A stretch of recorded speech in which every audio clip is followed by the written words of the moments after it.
तो बच्चों आज हम लोग संख्याओं का खेल खेले। कौन कौन खेलेगा? सभी लोग। तो हमने क्या लिखा है? संख्या कुछ छोड़ दिए हैं। कौन कौन संख्या को छोड़े वो पता है ना तुमको? बीच में क्या है? यहाँ यहाँ यहाँ यहाँ यहाँ यहाँ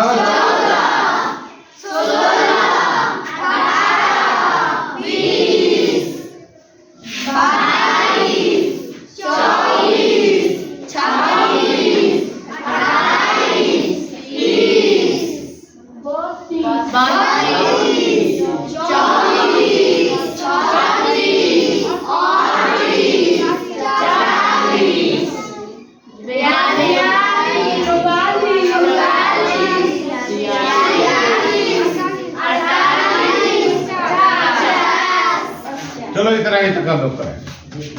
इसमें कुछ अंतर लग रहा है। दो कलर में हमने बनाया, एक व्हाइट है और एक पिंक है। दोनों में क्या अंतर है? थोड़ा सा दिमाग लगाओ।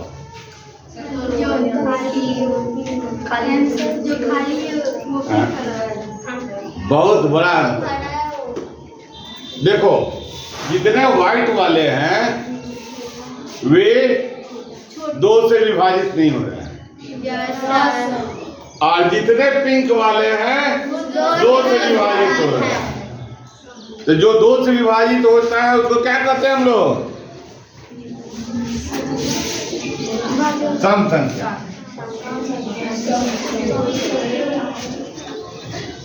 ठीक है। और जो नहीं होता है विषम संख्या। विषम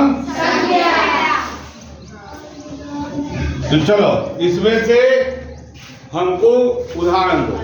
खड़ा हो। दो सम संख्या बतलाओ।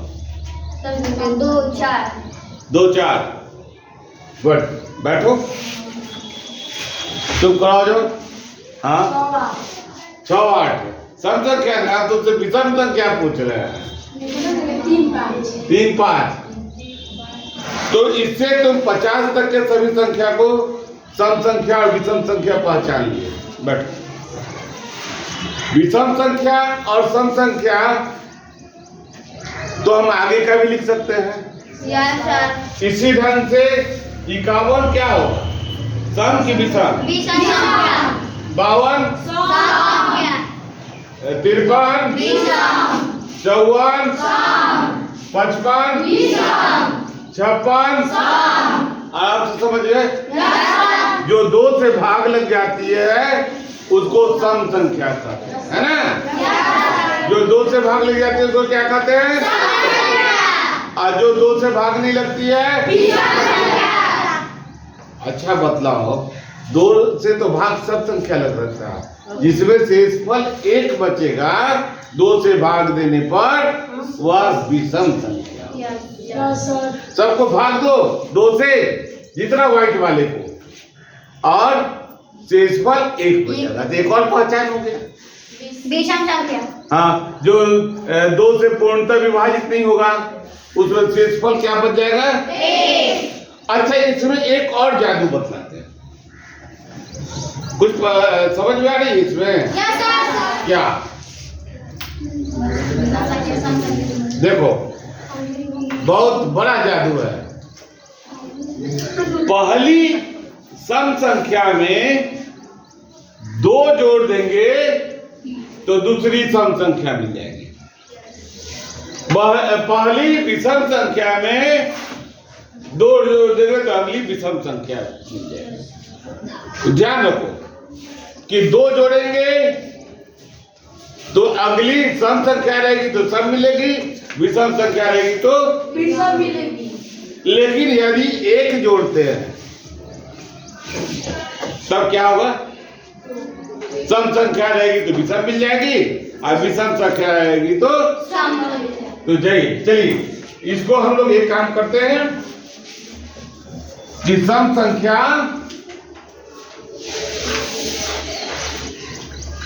प्लस 1, सम संख्या प्लस 1 बराबर विषम संख्या होगा। होगा कि नहीं? और विषम संख्या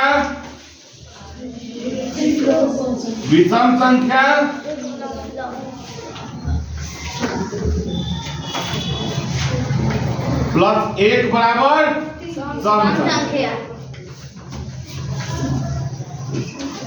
ठीक है, तो विषम संख्या में 1 जोड़ देंगे तो सम संख्या होगा, तो 1 जोड़ेंगे तो क्या होगा?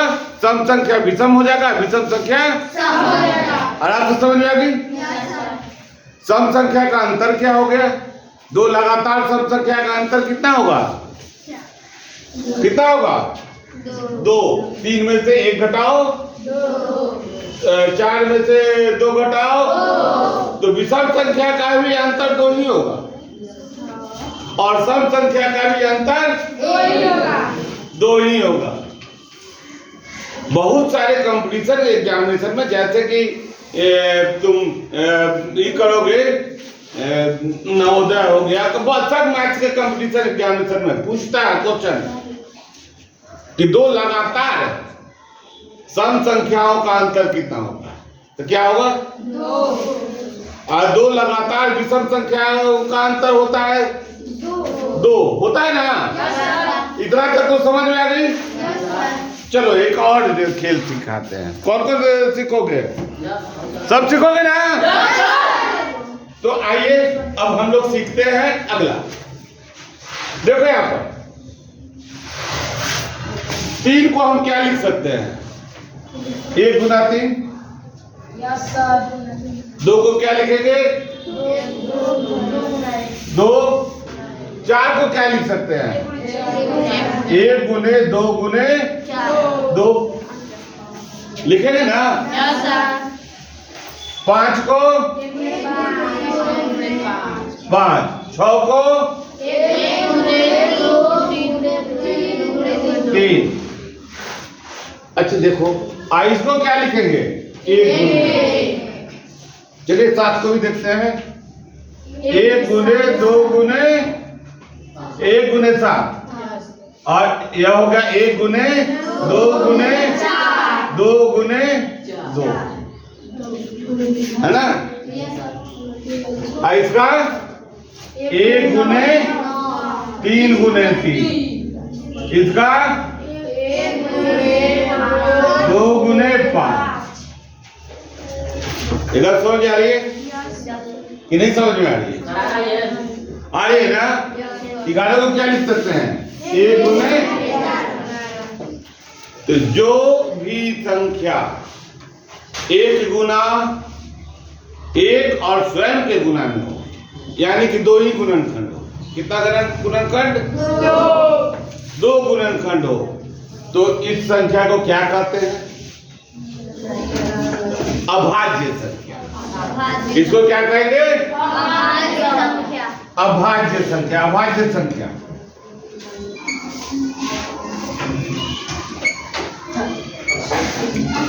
ठीक है, क्या होगा? केवल 2 गुणनखंड, है ना? लेकिन 1 का देखो ना, अकेला 1 ही है। 1 का 1 ही है। और चलाओ 4 का देख लें। 4 का, 6 का, 8 का, 9 का, 10 का देख लें। क्या होगा? इसका है 2 से अधिक है, तो इसको हम लोग भाज्य संख्या कहते हैं। भाज्य संख्या क्या होगा? 2 से अधिक गुणनखंड।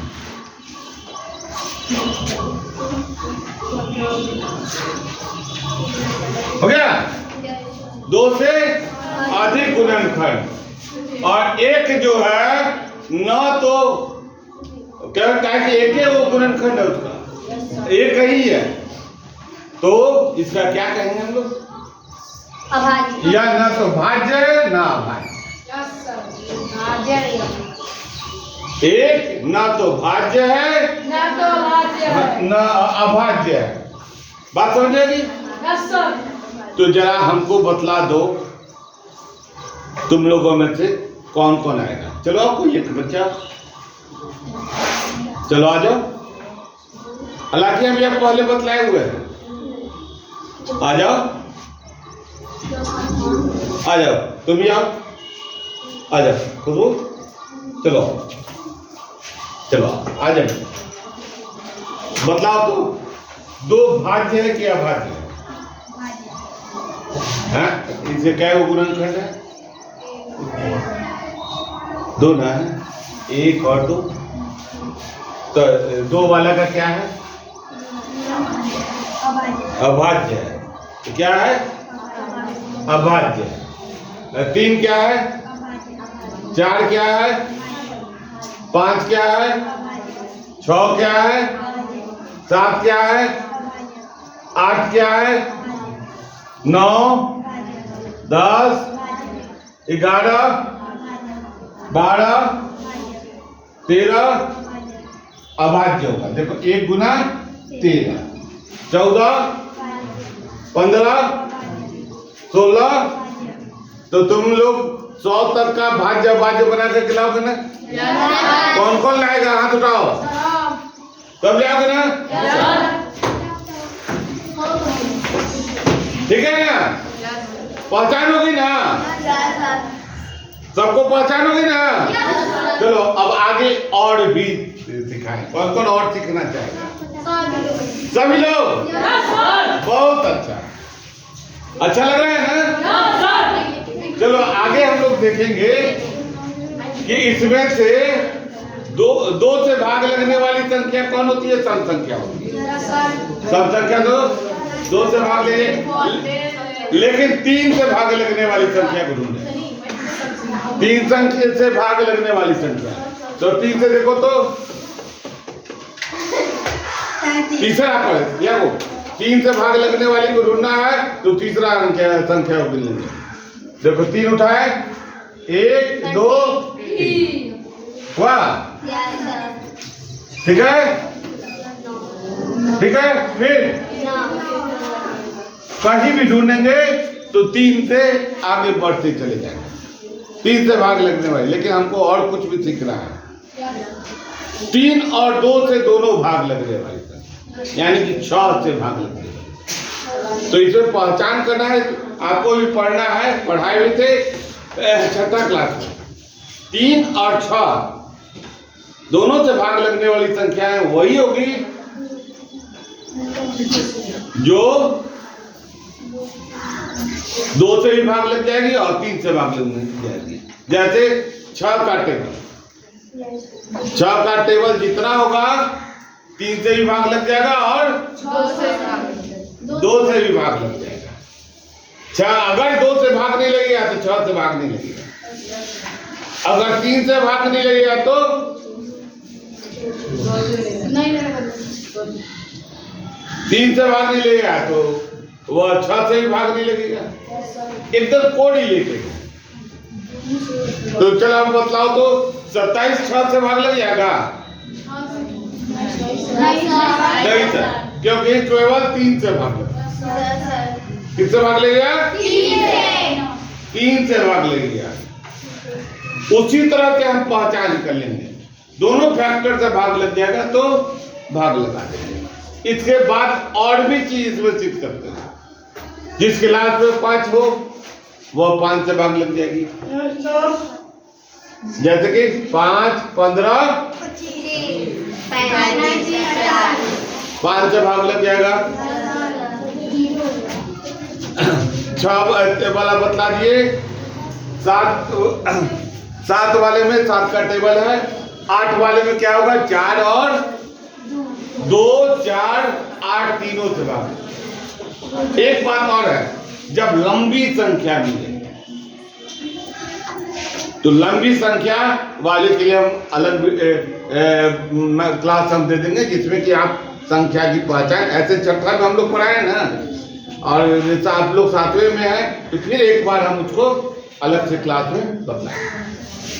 तब तक के लिए ठीक है, अच्छा लगा? मजा आया?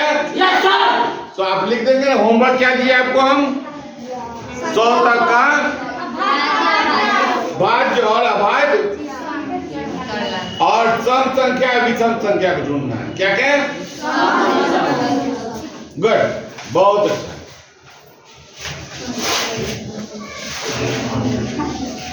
आप लोग नोट कर लीजिए तब तक।